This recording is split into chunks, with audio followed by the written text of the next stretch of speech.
Greece is bowing to pressure from the Chinese Communist Party, arresting activists who weren't even protesting. Is authoritarianism winning?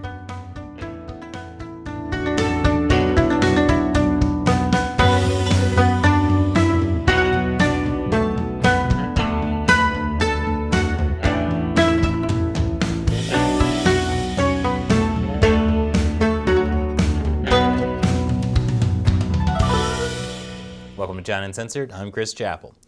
The Winter Olympics, everyone's second favorite Olympics. Beijing is due to host the Winter Games in February 2022, less than 4 months from now, making it the first city ever to host both the Summer and Winter Olympics. And it's going to be great. It's the first post-COVID Olympics that will have actual spectators, but only ones from mainland China. And it will have no real snow. And, hold on, I feel like there's something else I'm missing. Oh yeah, the genocide. Almost forgot about that. Just like the International Olympic Committee did. I know what you're thinking. It's an absolute outrage that the IOC would award the Winter Olympics to a country where the host city has no snow. But that's because almost no one else wanted to host the Winter Olympics. Norway, Sweden, Poland, and Ukraine all withdrew their hosting bids. What happened next? Take it away, 2015 Chris. That left literally only Kazakhstan and China. Kazakhstan is a country with a president that's run unopposed since 1991. China has a president that doesn't need to run at all. So it became the choice between an authoritarian regime that violates human rights and an authoritarian regime that violates human rights and has snow. And of course, the IOC chose the authoritarian regime that violates human rights and has no snow. I guess they were reassured by Beijing's promise to overcome the lack of snow. Beijing never breaks its promises, just ask Hong Kong. You know, back when I made that episode in 2015, 2022 seemed so far away. I missed that tie. But a lot has changed since 2015. Kazakhstan has a new president. I have a beard. And the world is more aware of the Chinese Communist Party's brutal authoritarianism. It's not just human rights groups. They're calling for a boycott of the Beijing Olympics. Politicians are too. Even the Washington Post sports columnist called for a boycott, warning that Western democracies that participate in the Beijing Olympics will only be helping to promote, finance, and propagandize their own destruction. Yeah, what she said. But unfortunately, Western democracies don't seem to be listening. A chilling example of how far a Western democracy will go to accommodate the Chinese regime happened earlier this week. I'll tell you more after the break. Welcome back. Earlier this week, the Olympic torchlighting ceremony for the 2022 Beijing Games was held in ancient Olympia, Greece. And during the ceremony, this happened.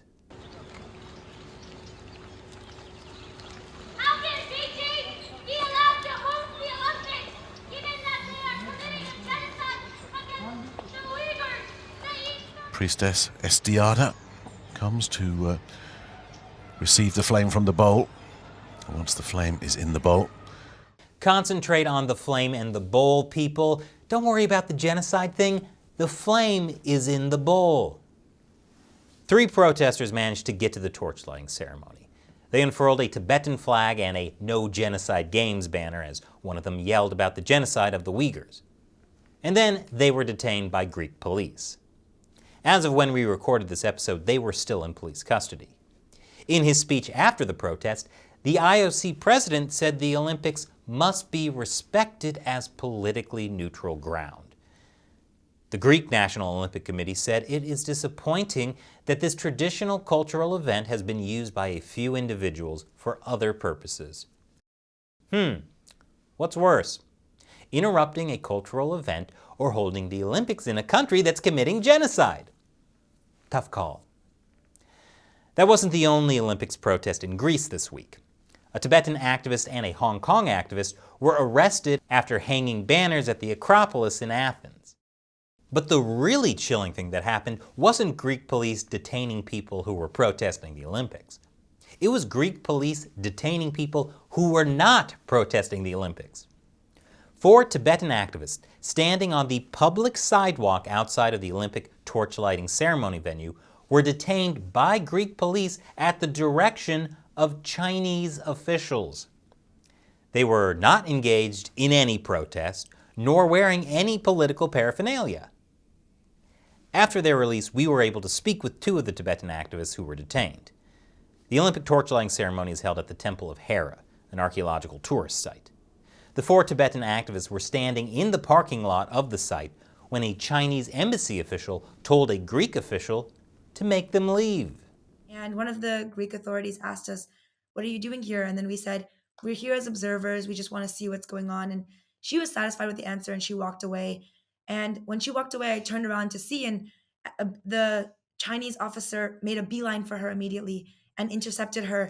And I could overhear he was saying to her, "I'm here on behalf of the embassy. I would like you to tell them to leave." And I heard her response clearly. She said, "They're only here to observe, so I don't understand why I need to tell them to leave." And he said, they cannot stay here. At which point she said okay and came back and said, "You can't stand here." The Greek official gave the 4 activists permission to stand on the public sidewalk across the street. But a group of Chinese officials started watching and taking photographs of them. Then the media started showing up to cover the torch-lighting ceremony. The activists gave some of the reporters flyers for a press conference they were holding the next day on boycotting the Olympics, including a Chinese reporter. The Chinese officials who were watching the activists took the flyer from the Chinese reporter, showed it to the Greek police, and brought the police over to question the activists. And then the police detained them.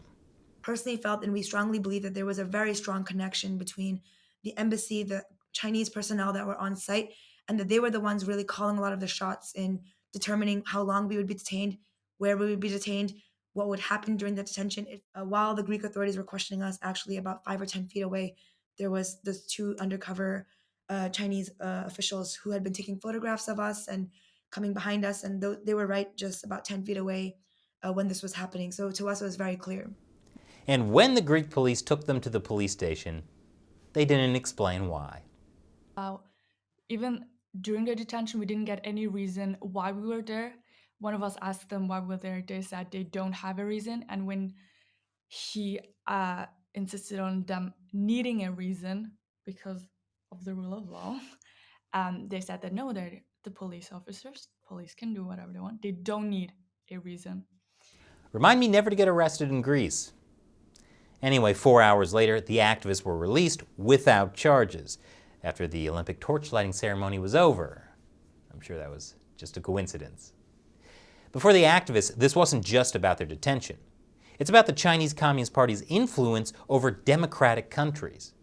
The detention was not a malicious intent by the Greek government, but rather it was the pressure of the Chinese government to silence us.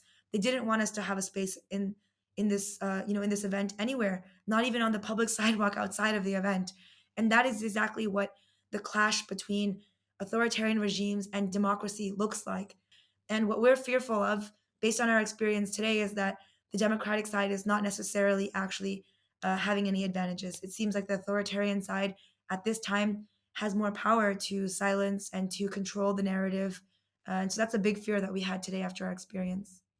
That's also a big fear that I have after their experience. By the way, after we spoke to them, 2 of the 4 activists were detained again by Greek police. Police stopped their car after they held a press conference in Athens on boycotting the Beijing Olympics. But why are governments like Greece and organizations like the IOC so accommodating to the authoritarian Chinese regime? More after the break. Welcome back. The International Olympic Committee is giving the 2022 Winter Olympics to a regime that is committing genocide.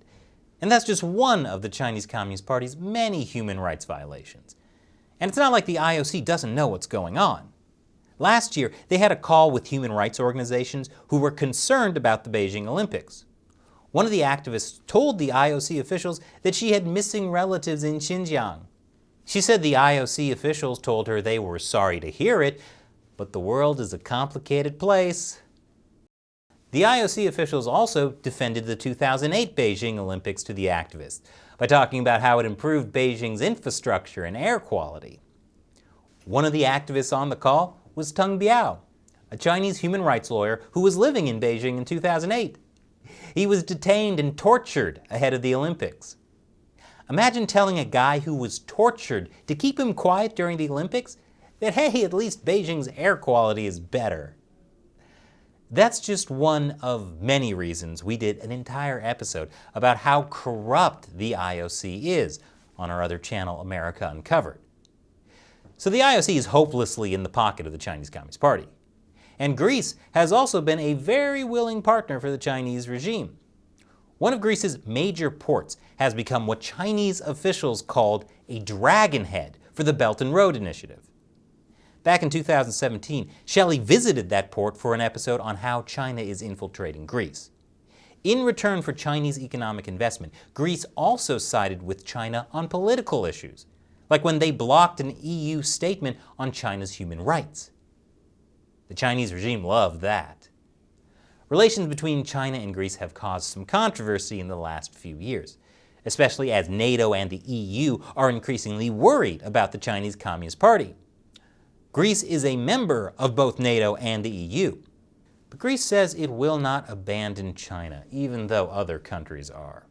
It looks like Greece is determined to be a true friend to China. So what's the big deal with detaining a few Tibetan protesters, even if they weren't technically protesting? Anything for a friend. Meanwhile, activists are continuing to call for an Olympic boycott. And China has threatened to sanction any country that boycotts the Winter Olympics. But as I've said before, I think they're making a mistake. They should welcome an Olympic boycott. Look, only spectators from China will be allowed at the Olympics, right? Why not take it a step further? Only teams from China should be allowed to compete at the Olympics. That way, China wins all the medals. Think about it.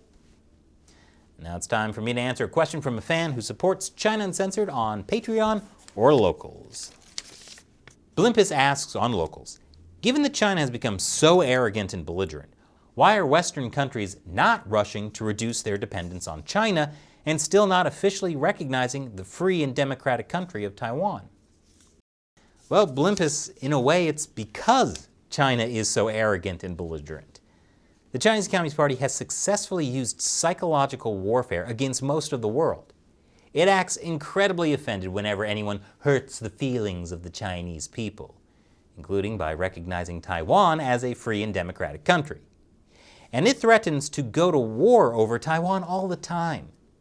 Now, most governments want to avoid war, so they get so afraid that the Chinese regime is going to carry out their threats that they try to do whatever they can to not offend China.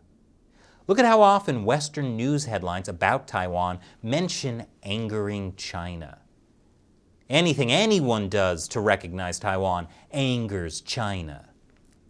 The Chinese Communist Party has conditioned the world to think about Taiwan issues in terms of angering China. You wouldn't think constantly throwing tantrums would work, but it does for the Chinese Communist Party.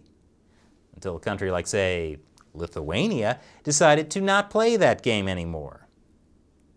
And shows that it's not afraid to anger China. Let's hope more countries follow Lithuania's example. Thanks for your question, Blimpus. And thanks for supporting China Uncensored on Locals.